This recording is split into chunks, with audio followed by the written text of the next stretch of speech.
अस्सलाम वालेकुम दोस्तों, कैसे हो? उम्मीद है कि सब खैरियत से होंगे। अल्लाह आप लोगों को ऐसे ही खुश रखे।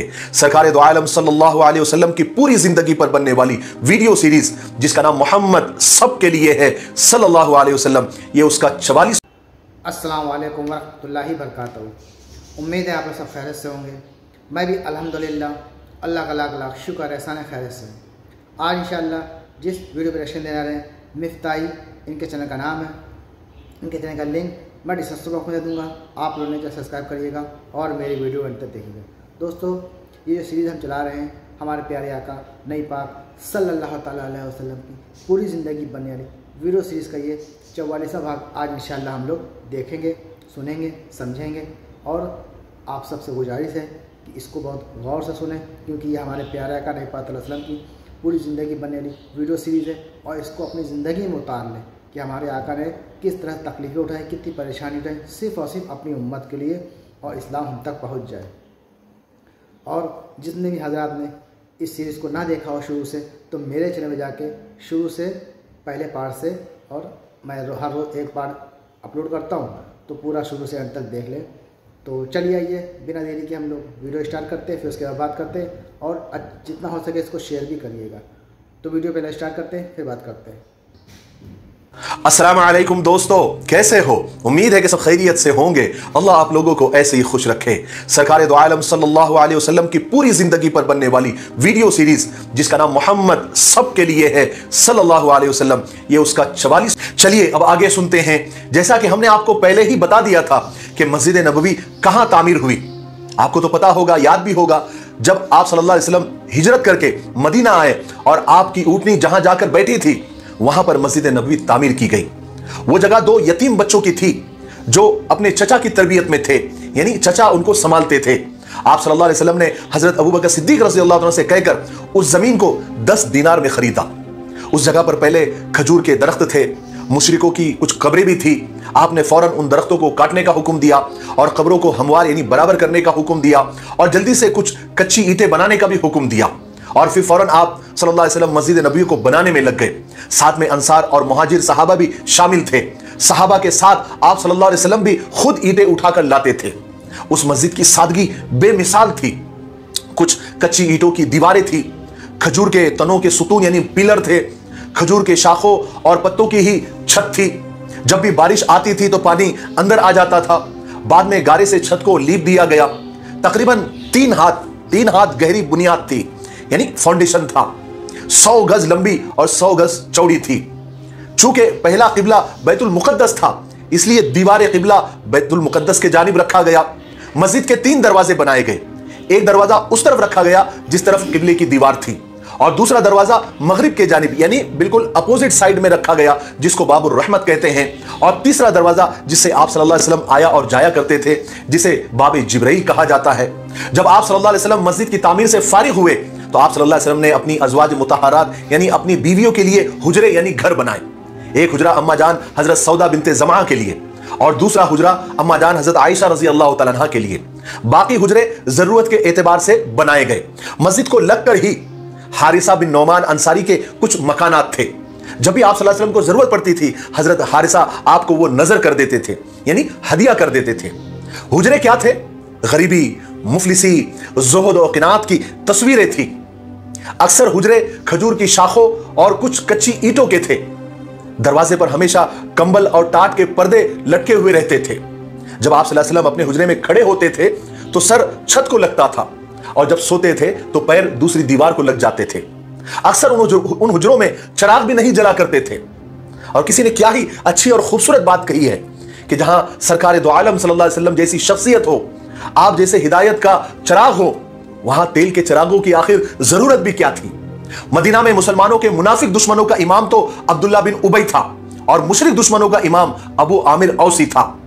कबीले औस के वो लोग जो अब तक मुशरिक थे, उनमें सबसे आगे अबू आमिर था। अबू आमिर एक बड़ा सरदार था, सब लोग उसकी बात मानते थे। मगर वही हुआ उसके साथ भी जो अब्दुल्ला बिन उबई के साथ हुआ। जब रसूल पाक सल्लल्लाहु अलैहि वसल्लम मदीना तशरीफ लाए, तो कबीले औस के लोग तेजी के साथ इस्लाम की तरफ खींचे चले आए। औस के लोग बढ़ चढ़कर मुसलमान होना शुरू हो गए।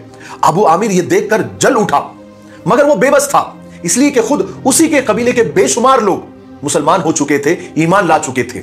अगर वो इस्लाम से दुश्मनी करता तो साथ देने वाले कहां से लाता, क्योंकि वो सब के सब तो मुसलमान हो गए थे, यानी अक्सर मुसलमान हो गए थे। इसलिए उसने अब परेशान होकर खुद वतन छोड़ने का इरादा कर लिया, यानी मदीना ही छोड़ देने का इरादा कर लिया। चुनांचे उसने एक दिन अपने कुछ साथियों को लेकर वो मक्का के लिए चला गया, यानी मक्का चला गया और वहां कुरैश के साथ जाकर मिल गया। और मक्का में तो कुरैश रसूल पाक सल्लल्लाहु अलैहि वसल्लम के खिलाफ दुश्मनियां उनकी तो जोरों पर थी, और अबू आमिर को इससे बेहतर जगह और कहां मिल सकती थी। वो तो खुद चाहता था कि उसे ऐसी जगह मिले। उसने वहां जाकर दुश्मनी को और ज्यादा हवा दी और कुरैश को रसूल पाक सल्लल्लाहु अलैहि वसल्लम के खिलाफ और ज्यादा भड़काना शुरू कर दिया। लेकिन अल्लाह तबारक व तआला के फजल करम से ईमान वाले मदीना में बहुत खुश और मुतमईन थे। अंसारी और मुहाजिर सहाबा दोनों एक दूसरे में ऐसे घुले मिले रहते थे जैसे आपस में वो सगे भाई हो। और ये सब रसूल पाक सल्लल्लाहु अलैहि वसल्लम की उस पाक तालीम का असर था जो आप दुनिया में लेकर आए थे कि सारे इंसान आपस में भाई भाई है और बराबर है। ना कोई रुपये पैसों की वजह से बड़ा है, ना जात पात की वजह से बड़ा है, बल्कि बड़ा तो वो है जो अल्लाह की इबादत ज्यादा करता है, दूसरों के दुख दर्द में शरीक होता है, अमीर और गरीब के साथ मोहब्बत से पेश आता है और बेकसों की मदद करता है। जब रसूल पाक सल्लल्लाहु अलैहि वसल्लम हिजरत करके मदीना में तशरीफ ले आए तो हर कबीले, हर बस्ती के ईमान वाले मुसलमान खिंचकर मदीना में सिमट आए। उनमें तो बहुत सारे ऐसे थे जो सब कुछ छोड़कर आप सल्लल्लाहु अलैहि वसल्लम की खिदमत में चले आए थे, और उनमें बहुत सारे ऐसे थे कि उनके पास तो कुछ था ही नहीं। इस तरह मदीने में ऐसे ईमान वालों की एक बहुत बड़ी तादाद जमा हो गई जो बिल्कुल ही बेसहारा थे। उनके पास न रहने को मकान थे, न पहनने को पूरा कपड़ा था, न खाने के लिए रोटी थी।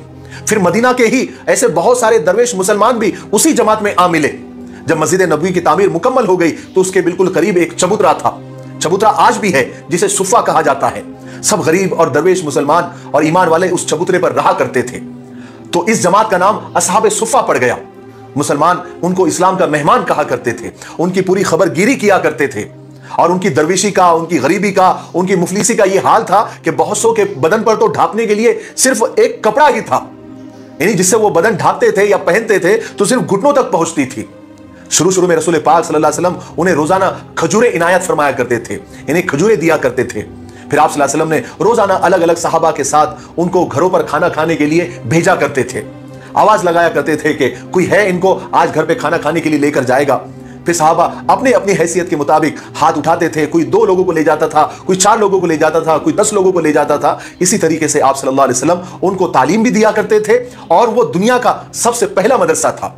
इसके अलावा चूंकि इस्लाम ने सारे लोगों के दिल एक करके उनके दरमियान हमदर्दी पैदा कर दी थी, इसलिए अंसारी और मुहाजिर सहाबा खुद उन इस्लाम के मेहमानों का पूरा ख्याल रखते थे। शाम होती थी तो अक्सर सहाबा खुद ही आ जाया करते थे और अपने साथ खाना खिलाने के लिए उनको ले जाया करते थे। एक एक करके, 2-2 करके, 3-3 करके। हजरत साद बिन उबादा रजी अल्लाह तआला अन्हु, अल्लाह तबारक व तआला ने उन्हें बहुत ज्यादा दौलत अता की थी, इसलिए वो तो सबसे ज्यादा बढ़ चढ़कर असहाब सुफ़ा की मदद किया करते थे। रोजाना शाम को 70-70, 80-80 असहाब सुफ़ा को अपने साथ ले जाते थे और उन्हें खाना खिलाते थे। इसी तरह हजरत अली रजी अल्लाह तआला के भाई हजरत जाफर तैयार रजी अल्लाह तआला भी ज्यादा से ज्यादा उन इस्लाम के मेहमानों को अपने साथ खाना खिलाने के लिए ले जाया करते थे। गर्ज के मुसलमान हर तरह से उन इस्लाम के मेहमानों की खबरगिरी किया करते थे, जहां तक हो सकता था उन्हें आराम पहुंचाने की कोशिश किया करते थे।